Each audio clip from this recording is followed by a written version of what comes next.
autrement dit. Mais le jeune Finlandais est passé bien près de la correctionnelle.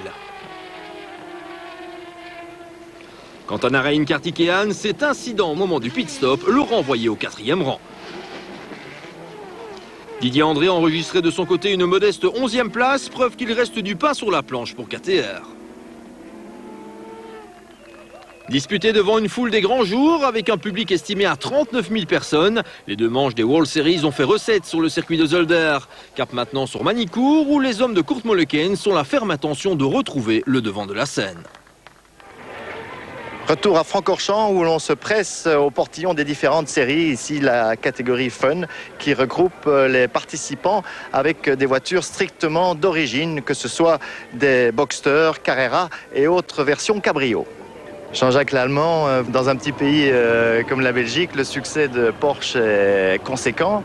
C'est pas un petit peu paradoxal avec toutes les restrictions qu'on voit de plus en plus sur nos routes ?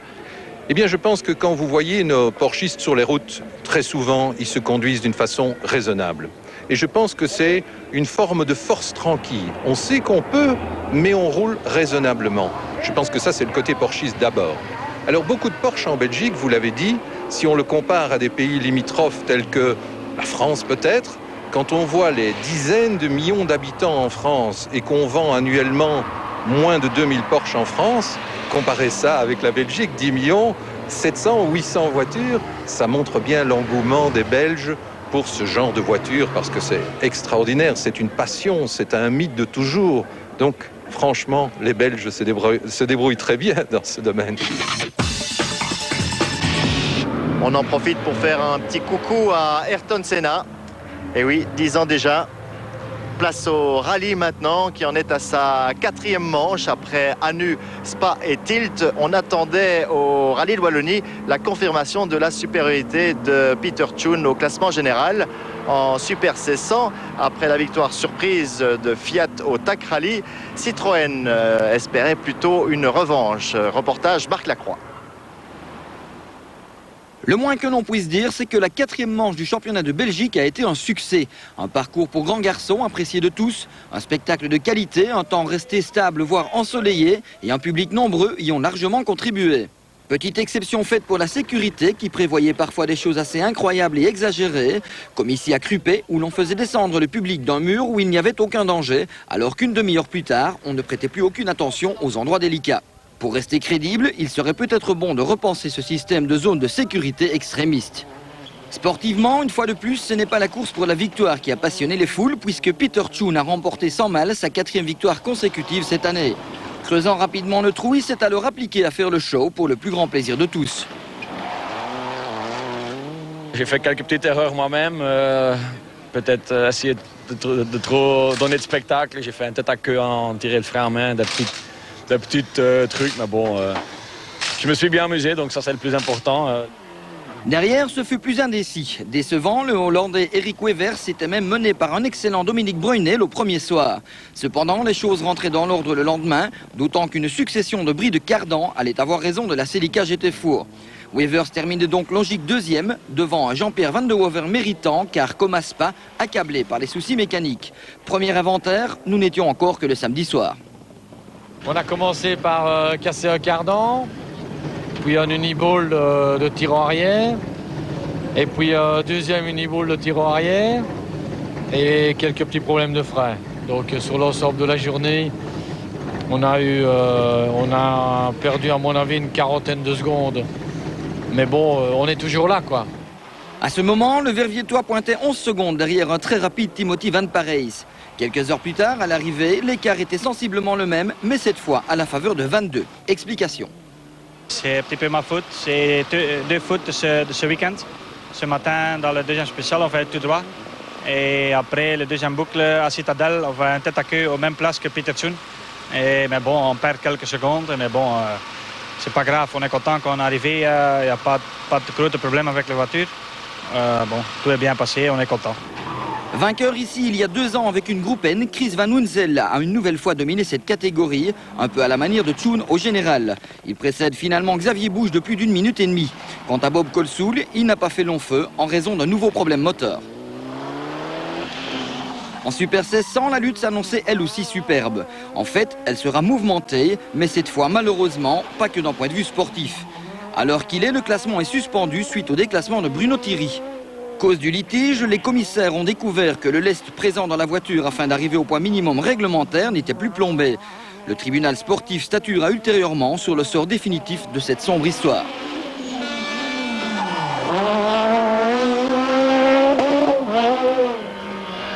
Sur le terrain, le héros de cette 21e édition du rallye de Wallonie a incontestablement été Olivier Collard. Engagé en dernière minute avec un budget light, il pointait en tête samedi soir, au nez et à la barbe des voitures officielles. Une belle revanche pour ce pilote de talent, aujourd'hui délaissé par les importateurs. On a réuni le budget très tardivement et en tout cas on en est bien récompensé aujourd'hui puisqu'on rentre en tête de la Super 1600 après une journée de course et ça fait plaisir. Le lendemain, résistant bien à la remontée de Bruno Thierry, Flash semblait bien parti pour remporter une victoire surprise. Lorsqu'il rencontrait des soucis électriques qui le forçaient à pointer plusieurs minutes en retard. Tout s'écroulait d'un coup. Alignant les meilleurs temps, Thierry refaisait inexorablement son retard en dépit d'une pénalité de 2 minutes pleines encourue la veille pour pointage en avance dans la pagaille régnant au départ de Nannine. Victime d'un bris de support de boîte engendrant une pénalité de 30 secondes en début de rallye, Bernd Kazir n'allait donc pas profiter des soucis de Collard puisqu'il se faisait finalement repasser par la Saxo numéro 1 derrière laquelle il échouait à 9 secondes. La suite nous donnera de façon définitive le nom du vainqueur, Thierry ou Kazir. Quant à Marc Duhet, malgré un collecteur d'échappement ayant une fâcheuse propension à causer problème, il terminait 3e. La VW Polo commence donc à prendre la bonne habitude de finir ses courses. Pour être complet, on signalera encore la superbe 3e place en groupe N de Chris Prinsen et sa petite Clio Ragnotti, devant toutes les autres 4x4 turbocompressées.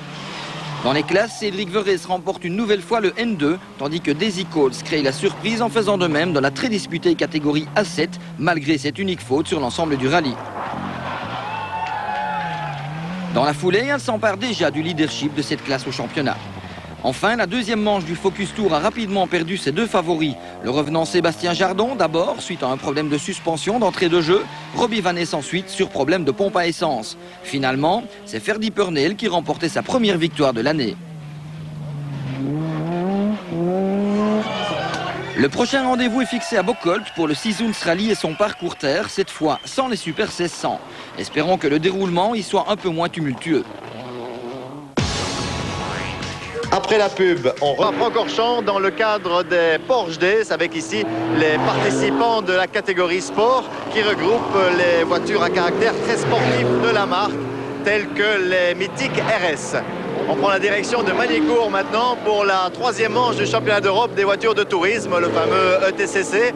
Après la domination des Alfa 156 S2000 à Valence, on attendait une vive réaction des BMW 320i. Il était également beaucoup question de l'équipe RBM de notre compatriote Bart Mampay. Reportage de Vincent Franzen. Après la domination exercée par les Alfa Romeo 156 S2000 de l'équipe officielle Auto Delta à Valence, l'épisode de Magny-Cours avait des airs de revanche pour les différents teams qui engagent des BMW. Il convenait même de parler de grande première dans la Nièvre avec le débarquement attendu de BMW Belgium-Luxembourg qui a logiquement confié la préparation de son bolide à RBM, la structure de Bart Mampay. Et pour dompter la plus belge des berlines allemandes, le choix s'est porté sur Kurt Molekens. La conduite de la voiture, je pense que ça va. Le point dur, c'est arriver à des pistes où tu n'as ou bien jamais été, ou bien tu n'as plus été depuis 10 ans, et la dernière fois dans une monoplace. Donc c'est quand même complètement différent et tu n'as qu'une heure pour t'adapter à ta voiture sur cette nouvelle piste que tu réapprends et c'est court en temps. Classé au 13e rang à l'issue de l'unique séance de qualification, Kurt Molekens s'était donc désavantagé par l'obligation de tout découvrir en même temps. La réglementation du championnat d'Europe des voitures de tourisme empêche tout essai préalable sur une piste fréquentée durant la saison. Il est clair que Magny-Cours, notamment avec les virages où il faut passer largement sur les vibreurs, c'est presque un circuit unique sur le monde, ce qui fait que il y a beaucoup de nouveautés pour Kurt et disons avec les résultats qu'il a fait, il s'est bien débrouillé, il est là, on va essayer de finir avec lui les deux courses dans la meilleure façon possible. Après avoir monopolisé le haut du classement lors des essais, les deux BMW 320i Schnitzer s'envolaient au départ, York et Dirk Müller emmenant dans leur sillage le Britannique Andy Priault et la Seat de l'Allemand Frank Diffenbacher. Peu après le départ, un contact envoyé Priaulx dans le bac à sable, de quoi contraindre le pilote de pointe de Bart Mampai à se lancer dans une impossible remontée. Pénalisé par 40 kg de lest, Gabriele Tarquini ne tardait pas à progresser dans la hiérarchie, prenant la mesure de la Seat Toledo Cupra de Rickard Reidel, avant de s'attaquer à son propre équipier Fabrizio Giovanardi. À l'avant du peloton, la pression exercée par Dirk Müller sur son équipier Jorg devenait de plus en plus forte, à tel point que la passation de pouvoir avait lieu au niveau de la célèbre épingle d'Adélaïde. Quant à Kurt Mollekens, auteur d'un excellent départ, il entrevoyait la possibilité d'intégrer le top 8, mais confondait vitesse et précipitation au moment de s'attaquer à l'Alfa Oregon de Luca Rangoni. Résultat, quelques places de perdu et une première manche encourageante clôturée au 11e rang dans le sillage de certains pilotes bondissants. Au bout du compte, Dirk Müller remportait la première joute devant Jörg Müller, tandis que la lutte pour la 3e place restait intense jusqu'au bout, Augusto Farfus précédant finalement Antonio Garcia et Gabriele Tarquini. Classé 8e à l'issue d'une première joute animée, Andy Priaulx héritait donc de la pole position en vue du 2e exercice, de quoi lui permettre de s'envoler en tête, suivi de Jordi Gene, Augusto Farfus et Antonio Garcia. Le premier passage à Adélaïde allait être synonyme de désordre dans le peloton, Tarquini poussant Garcia et Dirk Müller dans le bac à sable. Le spectacle venait ensuite du clan Alfa Auto Delta avec une lutte de tous les instants entre Farfus, Giovanardi et Tarquini, l'avantage finissant par revenir à Gabriele Tarquini, plus opportuniste que jamais. Blotti dans le sillage des 156 officiels, Jörg Müller attendait patiemment son heure. Et après l'une ou l'autre erreur de trajectoire de Giovanardi, la BMW prenait le meilleur sur l'Alfa. Pour Jan Magnussen, l'aventure se terminait par contre à la mi-course, la direction de sa Peugeot 307 GTI montrant de sérieux signes de fatigue après quelques contacts. Évoluant assez longuement à une fantastique 6e place, Kurt Mollekens subissait en toute logique la loi d'un Dirk Müller en pleine remontée après le couac du premier tour, le pilote belge ne tentant nullement le diable face à un autre pilote officiel BMW. J'avais des pneus neufs pour le début de course qui m'a beaucoup aidé au début. Et après 7-8 tours, j'ai commencé à perdre les grippes de l'arrière et la voiture devenait assez délicate. Et je me suis satisfait de la 7e place. Finalement, c'est dire que c'est une référence du championnat et il joue le championnat. Et je ne voulais pas bloquer un pilote BM, ça aurait été trop con. Effectuant un véritable récital en solo, Andy Priaulx remportait avec maestria cette 2e joute de Manicourt, un résultat qui lui permet de se maintenir dans le groupe de tête au championnat. Derrière Priaulx, Gabriele Tarquini conservait sa 2e place devant Farfus et Jörg Müller, même si ce dernier frôlait la correctionnelle dans le tout dernier tour. Grosse chaleur également pour le Finlandais volant Toni Räikkönen qui adoptait le style rallye dès l'apparition de la pluie. Avec Andy Priaulx sur la plus haute marche du podium et Kurt Mollekens sacré meilleur rookie du meeting, BMW et le Racing Bart Mampai pouvaient s'estimer heureux de leur week-end dans la Nièvre. Cap maintenant sur Hockenheim, sur les terres du constructeur allemand. On se retrouve maintenant dans la clinique de ces Porsche francorchandaises, un endroit où un service de maintenance et de réparation est mis à la disposition des concurrents. Un endroit tout aussi idéal pour faire un peu le point avec Jean-Paul Mahouet, secrétaire général de la nouvelle société de promotion du circuit. Alors ce week-end, il n'est pas question de course à proprement parler, mais plutôt d'un événement lié à l'automobile. C'est important pour le circuit, ce genre d'événement, en termes de promotion, je dirais. Ah, tout à fait. Il suffit de voir le public ici à l'intérieur, mais également les alignements de voitures devant tous les hôtels de la région, à Spa et à Francorchamps, pour se rendre compte que c'est le genre d'événement qui attire, par le prestige des voitures aussi, par le prestige du circuit. Il ne faut pas gâcher non plus le temps qui est avec nous aujourd'hui, donc tout ça fait vraiment en sorte que ça se passe très bien. Ces dernières années, les spectateurs ont parfois boudé les organisations à Francorchamps. Comment comptez-vous réagir pour réconcilier le grand public avec le circuit ? Mais je dirais qu'il y a d'abord une règle à bien intégrer pour le moment, c'est que les gens ne se contentent plus d'être des spectateurs, ils essayent au maximum de participer à l'événement, et c'est clair que des manifestations comme celle d'aujourd'hui leur permettent vraiment de toucher au circuit, je dirais presque physiquement, et ça c'est un premier élément tout à fait important. Un deuxième élément, il faut évidemment jouer sur la communication et sur l'information vis-à-vis des épreuves et des manifestations sur le circuit. 200 jours de location cette année, je crois qu'il y a trop peu de gens qui le savent. Et nous étudions pour le moment un projet beaucoup plus vaste, ce qui va s'étaler sur plusieurs années, mais qui consiste aussi à revoir un petit peu toutes les infrastructures pour améliorer et diversifier l'accueil tant vis-à-vis des concurrents, des organisateurs que du grand public. On reste dans l'univers Porsche et sur le circuit de Francorchamps d'ailleurs. Il y a quelques jours, David Salens a fait connaissance avec la 996 Super Cup qu'il utilisera d'un bout à l'autre de la saison en levée de rideau des Grands Prix F1 européens, en plus de celui d'Indianapolis. Vincent Franssen a récolté les impressions d'un des rares Belges qui cultive son statut de pilote professionnel.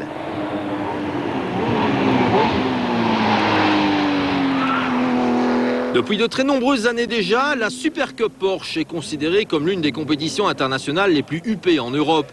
Si quelques Belges, dont Vincent Radermaeker, y ont pris part avec plus ou moins de succès, la saison 2004 pourrait nous valoir nos plus belles satisfactions à ce niveau.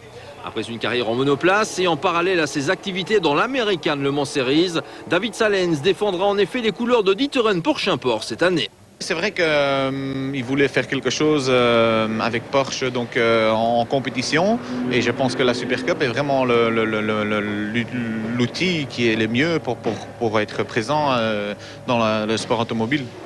Programmé en levée de rideau des Grands Prix de Formule 1 disputés en Europe, en plus de la manche d'Indianapolis, les rendez-vous de la Super Cup Porsche jouissent de bonnes retombées médiatiques. Histoire d'en tirer pleinement profit, Porsche Belgique et David Salens ont jeté leur dévolu sur le Kadar Racing de Gottfried Kadar, une équipe qui a décroché le titre à ce niveau en 2002. Cela signifie-t-il que Salens pourra se mêler directement à la lutte pour la victoire? Pas nécessairement. L'une des particularités de cette Super Cup est en effet de rassembler des pilotes qui la pratiquent depuis plusieurs saisons déjà. Des champions, allemands pour la plupart, qui sont capables de tirer la quintessence du bolide en quelques tours à peine. De son côté, David Salens devra avant tout apprendre à connaître sa machine. La voiture, elle est vraiment très compétitive comme elle est. Une voiture pareille n'a pas besoin de beaucoup de technologie. Elle est déjà de base, elle est déjà tellement bonne et tellement fiable qu'on n'a vraiment pas besoin de beaucoup pour avoir une très bonne voiture de course qui va très vite. Développant une puissance de 390 chevaux pour un poids de 1100 kg, la Super Cup Porsche s'impose comme une voiture de course performante et efficace. Plus important encore, elle procure à un pilote tel que David Salens de très agréables sensations qui passent notamment par une bande-son des plus envoûtantes. Être au volant d'une Porsche, ça reste quand même toujours une Porsche et le plaisir de conduite, c'est vraiment... je pense que il n'y a rien qui donne autant de plaisir que de rouler avec une Porsche. Moi maintenant, je ne mets pas mes boucliers pour rouler parce que j'adore le bruit qui sort de l'arrière. Et ça a toujours été un rêve pour moi de rouler dans une Porsche en course et maintenant c'est un rêve qui devient réalité. Alors que le millésime 2004 de la Super Cup Porsche vient de prendre son envol, il n'est pas aisé d'émettre un quelconque pronostic quant aux performances de David Salens. Pour Gottfried Kadar, responsable du team qui engage la voiture aux couleurs belges, l'optimisme est malgré tout de rigueur. Certes, il est nouveau dans la discipline, mais nous avons pu nous rendre compte, lors de tests réalisés sur le circuit de Monza, qu'il a un tout gros potentiel. Il va devoir s'habituer à ce nouveau matériel, mais je suis sûr que nous pouvons revendiquer avec lui d'excellents résultats. Et force est de constater que le manager allemand a vu juste, car lors du coup d'envoi du championnat à Imola, en levée de rideau du Grand Prix F1 de San Marino, David Salens a effectué une entrée tonitruante dans le petit monde de la Super Cup Porsche, croisant le drapeau à damier au 4e rang. Parallèlement à cette saison sous les couleurs officielles de D'Ieteren Porsch-Import, Salens disputera 4 courses au volant de la nouvelle Panos Esperante GT dans l'American Le Mans Series, de quoi lui permettre de cultiver au mieux son statut de pilote professionnel. Comme on peut s'en douter, les activités d'un circuit tel que Francorchamps sont très nombreuses et dans la foulée de ces Porsche francorchandaises, c'est le RMU classique qui se profile déjà à l'horizon ce week-end des 8 et 9 mai. Kiki Bruins, on peut considérer ce RMU classique comme un des plus beaux rassemblements de véhicules historiques dans notre pays. Probablement et certainement au niveau de la saison et du printemps, puisque ce sera début mai, le 7, 8 et le 9 mai, et qu'on a la bagatelle de 11 séries différentes, divisées en 2 nationalités, beaucoup d'anglais, et cette année-ci beaucoup de français aussi. Quelles seront les têtes d'affiche de ce RMU classique 2004 ? Incontestablement la course de groupe C anglaise, qui reste des véhicules exceptionnels que vous connaissez bien, Didier, qui sont des véhicules qui sont particulièrement appropriés à prendre son plaisir sur Francorchamps et qui développeront 2 courses de 40 minutes. Et pour clôturer cette émission, le plus spectaculaire, représenté ici par la catégorie Racing, à l'image de cette superbe 908 pilotée dans les années 70 par Vic Elfort. C'est néanmoins sur 2 roues que l'on va finir en beauté avec le résumé de la deuxième manche de MotoGP. Après la victoire stupéfiante de Valentino Rossi et de sa Yamaha à Welcome, on attendait avec impatience la réaction des pilotes Honda, mais aussi Ducati. Tous, en arrivant en Espagne, n'avaient qu'une seule envie, faire vaciller le docteur de son trône. Après le Grand Prix d'Afrique du Sud disputé sous le soleil de Welcome, le MotoGP retrouvait l'Europe, le circuit de Jerez de la Frontera et la pluie. Vainqueur surprise de la course d'ouverture, Valentino Rossi sapait une fois de plus le moral de ses adversaires en signant la pole position devant les 2 héros locaux, c'était Gibernau et Carlos Checa. Le départ sera donné sur une piste détrempée. Le champion du monde en titre va se caler d'entrée de jeu dans la roue de CT Gibernau, auteur du all shot. Carlos Checa parviendra quant à lui à conserver sa 3e place devant Max Biaggi.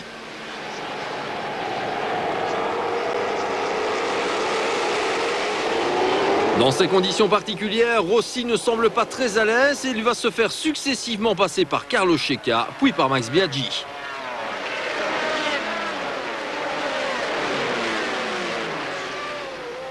La pluie a déjà fait ses premières victimes. Pour l'Espagnol Ruben Zos tout d'abord, puis pour l'Australien Troy Bellis, la chute est au rendez-vous. Après s'être fait surprendre par Alex Barros, son remplaçant chez Honda, Valentino Rossi va reprendre le dessus sur le pilote brésilien, tout comme Marco Melandri, très à l'aise sous la pluie. Pour Loris Capirossi et sa Ducati, rien ne va plus. Après de mauvais essais, le pilote italien s'offre une séance de tout terrain. Alors que Marco Melandri s'est isolé en 3e position, derrière Gibernau et Biaggi, Valentino Rossi va s'emparer de la 4e place au détriment de Carlos Checa. Le pilote espagnol sera tout aussi impuissant face à Alex Barros qui le double imparablement au bout de la ligne droite pour s'attaquer ensuite à Rossi.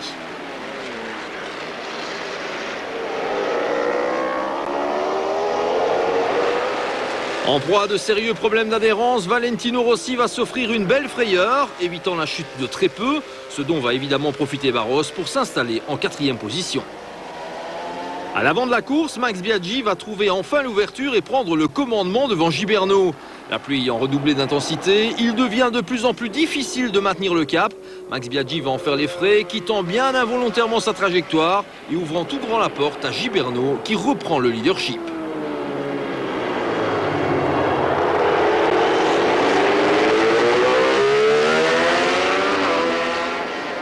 Alors que pour Neil Oxon et sa Ducati, c'est le chaos technique, Marco Melandri, pourtant bien accroché à la 3e place, va lui aussi aller à la faute et sera contraint à l'abandon. Si Gibernau contrôle parfaitement la situation, Valentino Rossi va devoir s'appliquer pour résister à Nicky Hayden, revenu comme un boulet de canon après un début de course hésitant. Auteur d'une course parfaite, CT Gibernau remporte la main son premier succès de la saison devant Max Biaggi, s'emparant du même coup de la tête du championnat. Alex Barros, 4e en Afrique du Sud, termine cette fois en 3e position, quelques secondes devant Rossi, qui pour la première fois depuis très longtemps ne sera pas sur le podium, ce qui ne semblait pas toutefois trop l'affecter. Le podium inédit de ce Grand Prix d'Espagne ne fait que confirmer que ce championnat 2004 sera particulièrement passionnant. Dans 15 jours sur le circuit du Mans, la bagarre pour les premières places vaudra à coup sûr le déplacement.